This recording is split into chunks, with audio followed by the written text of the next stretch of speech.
سلامونه او نیکې هیلې هیلهمند یم چې جوړ او روغ به یاست. د امریکا او د چین جګړه پر چیپونو باندې ده. دا تاسو ته معلومیږي چې دا جګړه پر چیپونو ده.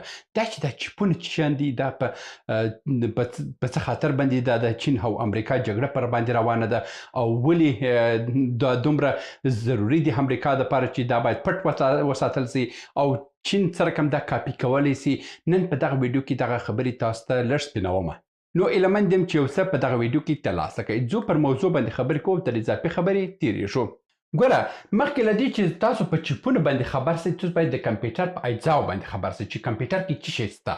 ګوره موږ په کمپیوټر کې اولا کې څو مهم اړخونه لرو چې یو سی پی یو ده. سی پی یو چې دا د کمپیوټر هغه مرکزي مغز یعنی مغز ته ویل کېږي چې د انسان د بدن په شکل باندې هغه زه تاسو ته وایم. بل چې دی رام دی، صحیح شو. یو بل چې دی رام دی، دا په موقتي ډول باندې سوس ډیټا ذخیره کوي. د مثال په ډول باندې همدا اوس چې دا کوم نوشتې زه دلته کومه که دا برق ولاړې دا نوشتې ختم کېږي، دا په رام کې دي، دا په رام کې دي، رندم اکسس میموري کې دي. دا یو موقت وخت کې دي او که کله هم په دې کې ما وساتله او د دې څخه مې عکس واخیستی او دا مې وساتله، نو دا به په رندم اونلی میموري کې اوسي، دا به په هارډ ډسک حساب سي، دا به د تل لپاره اوسي. اوس ښه، دا یو سی پی یو ده، اوس دا سی پی یو چې ده دغه ټوله رمونه، رم دی، رام دی، برق دی، دا هر څه چې دی دا په سی پی یو کې کنټرولېږي او دغه سی پی یو چې ده دا په یو وړوکي چیپ باندې، دغه ځای کې چې تاسو دا چیپ وینئ دا په دغه ځای کې دغه سی پی یو ده او دا په یو ثانیه کې حدوداً میلیاردونه، دا په یوه ثانیه کې یعنی میلیاردونه بلیون عملیې ترسره کوي چې دا دغه ټوله کارونه چې تاسو په کمپیوټر کې کوئ، که هغه لیکل کوئ، که هغه فیسبوک ګورئ، که هغه ویډیو ګورئ. ویډیو کې بیا بله موضوع راځي، خو هر څه لیکل چې کوئ دا هر څه دا په سی پی یو کې کېږي او موبایل کې هم چې کله تاسو دا هر څه تکراروئ دا ټوله په سی پی یو کې کېږي.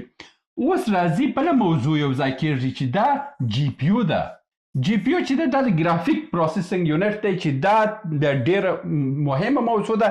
همدا اوس چې دا کمپیوټرونه ډېر قوي سوي دي، دا چې کله هم تاسو تصویرونه جوړوئ، ایډیټینګ کوئ، فوټوشاپ دی، پریمیر دی، دا څه دا بیا په ګرافیک باندې کېږي. د ګرافیک موضوع چې دا د جی پی یو چې دا اوس نن سبا په نړۍ کې ډېره قوي ده.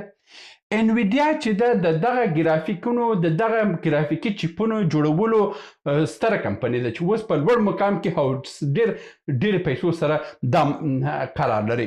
څه موده وړاندې انویډیا کمپنۍ د امریکا څخه اجازه ترلاسه کړه چې خپل چیپونه چین ته ورسوي او خپل چیپونه قرارداد چین ته ورسوي. چین څه کوي؟ چین دغه چیپونه اخیستي دي، دا چیپونه ټولې تحلیل کړي دي او د دغه تحلیل وروسته یې د دې څخه کاپي اخیستې ده. اوس چین خپله دغه ډول چیپونه جوړوي. هغه په کومې کمپنۍ کې جوړوي؟ هغه هواوی کې جوړوي او هغه په شامی کمپنۍ کې جوړوي. دا دوه کمپنیانې چې دي اوس چیپونه جوړوي.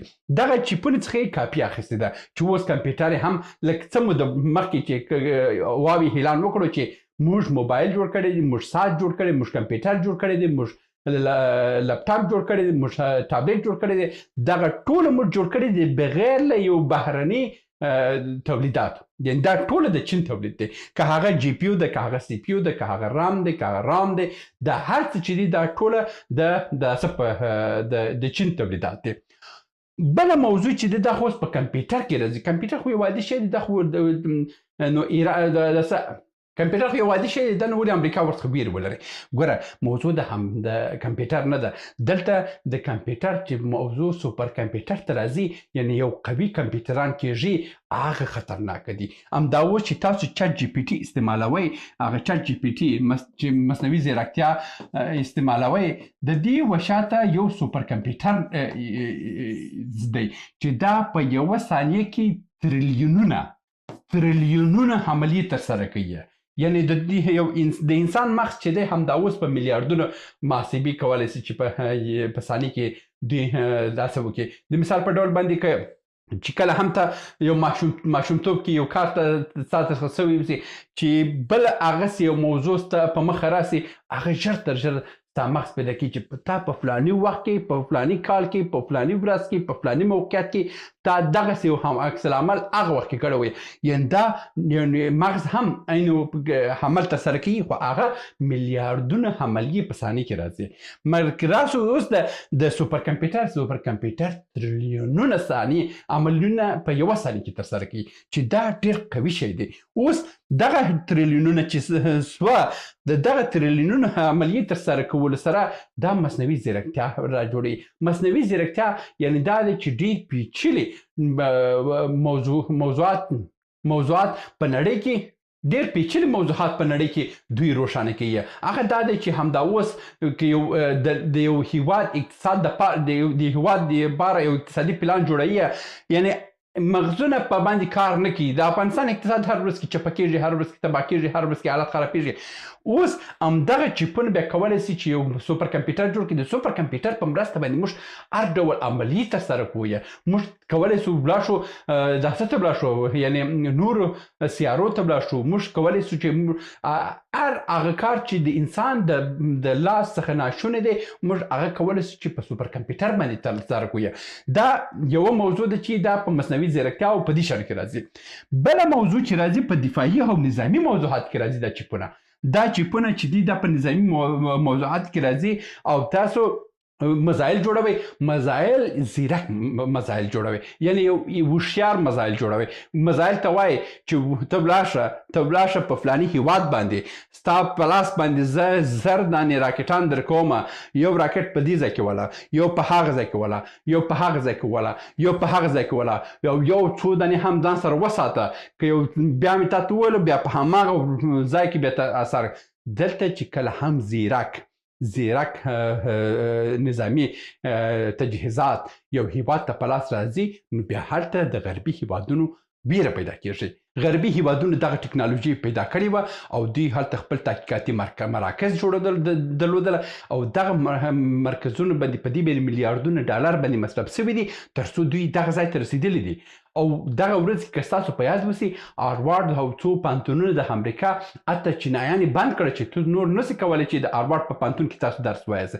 هاروارډ پوهنتون د امریکا ستر پوهنتون دی او دوی مثلا وایي موږ میلیاردونه ډالر په تحقیقاتو مصرفوي او هغه خپل محصلینو ته خپل نوي نسلونو ته وایي، خو چینایي راځي په 5000 شپږ ډالر باندې دا هر څه زده کوي او برته ځي چین ته او زما دغه میلیاردونه ډالر درته خاورې کوي. دغه و چې چینایانې هم د پوهنتونونو څخه بند کړه، چینایانې د سترو کمپنیو څخه بند کړه، چینایانې د ډېرو سترو پروژو څخه بند کړه. امریکایانو دوی په نهایتا کوشش کوي چې د چین مخه ونیسي، مګر اوس خبره تیره ده. نور د چین مخه څوک نسي نیولی ځکه چې چین هر څه ځان ته کاپي کړي. اوس چې چین مصنوعي ځیرکتیا یې ځان ته کاپي کړه نور نو بالا د دې مخه نسي نیولی ځکه چې مصنوعي ځیرکتیا د دې نه وروسته آرټیفیشل فوکس راځي چې مصنوعي توجه اوس مصنوعي ځیرکتیا ده. یعنې د دې نه وروسته مصنوعي توجه چې راځي پر یو موضوع باندې هغه لا تر دې پیچلې ده او لا تر دې باندې خطرناکه ده. نو اوس په نړۍ کې دوه هیواده دي، امریکا او چین، دا ټکنالوژي ورسره ده، نور هیوادونه نشته. نو دا دی چې د امریکا ویره هم دغه ده چې د دوی چپونه باید کنټرول سي او دا جګړه هم چې پر تایوان ده، دا TSMC کمپنی ده، د تایوان سیمی کنډکټر مانیفکچر کمپنی چې ده، دغه کمپنی پر سر باندې دا جنګجالونه دي او چین وایي چې تایوان زما د باندې حمله کومه، امریکا وایي نه ته تایوان ستا نه دی، هغه یو مستقل هیواد دی او زه دفاع کوم او ټوله کیسه هم پر دغه چپونه ده.